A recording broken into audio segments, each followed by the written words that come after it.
Saya Muhammad Fairuz bin Ahmad Arifin selaku Rustia kursus ERT Tabung Haji tahun 2025. Apakah tujuan kursus ERT ini dijalankan?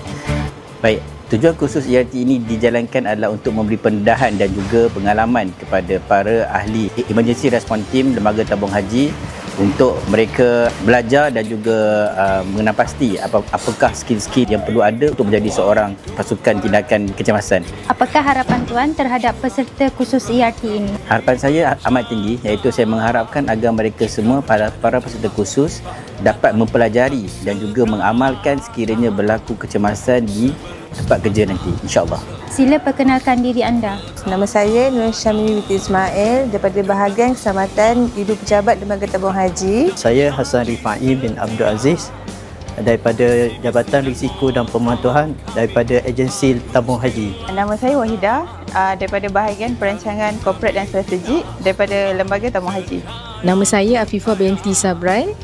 Saya bertugas di Ibu Pejabat Lembaga Tabung Haji. Apakah pengalaman paling bermakna yang anda peroleh sepanjang kursus ERT ini?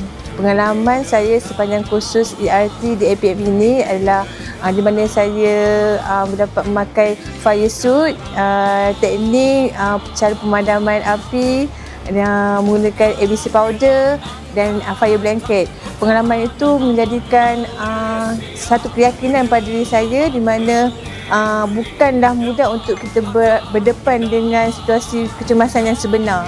Dengan praktikalnya dalam kursus ini menjadikan tindakan apabila kita berada di kecemasan, kita insya-Allah kita dapat mengatasinya. So dari segi persediaan saya tu dari sebelum dan selepas tu, sebelum saya tak tahu, dan jadi selepas saya menghadiri kursus ini sudah pasti saya lebih tahu tentang cara nak memadam api, atau cara nak selamatkan orang daripada bahaya kepada yang lebih selamat lah. Okey, pengalaman bermakna ialah bila saya memakai full suit yang daripada atas ke bawah, and then kena tarik hose reel tu, and then benda tu sangat berat, and then first time buat, so rasa macam agak mencabar tapi seronok.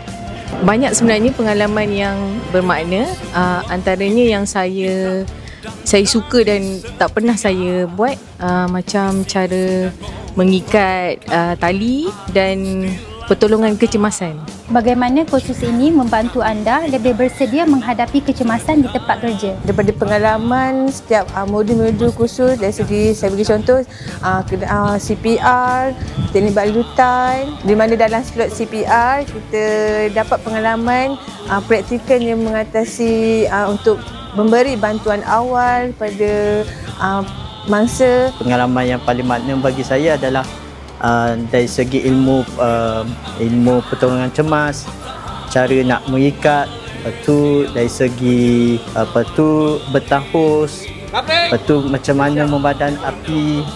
So dari situlah pengalaman baru untuk saya lah. Dengan ilmu yang diajar oleh jurulatih, insya-Allah saya dapat amalkan segala tips dan segala ajaran yang diajar untuk di-apply dalam dekat tempat kerja. Kursus ini sedikit sebanyak membantu saya untuk tidak terlalu panik menghadapi situasi kecemasan yang telah dipelajari semasa kursus ini. Apa harapan anda terhadap peranan ERT di Lembaga Tabung Haji selepas tamat kursus ini?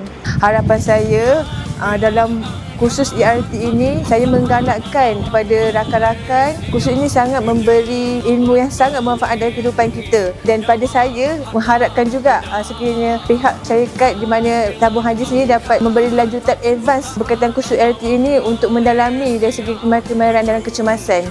Okey, harapan utama saya supaya pengalaman ini dapatlah dirasai oleh semua anggota Tabung Haji, terutamanya anggota-anggota yang terlibat dengan ERT ini. Harapan saya semoga semua ahli ERT dapat mengamalkan semua ilmu yang diajar dan dipraktikkan dekat tempat kerja.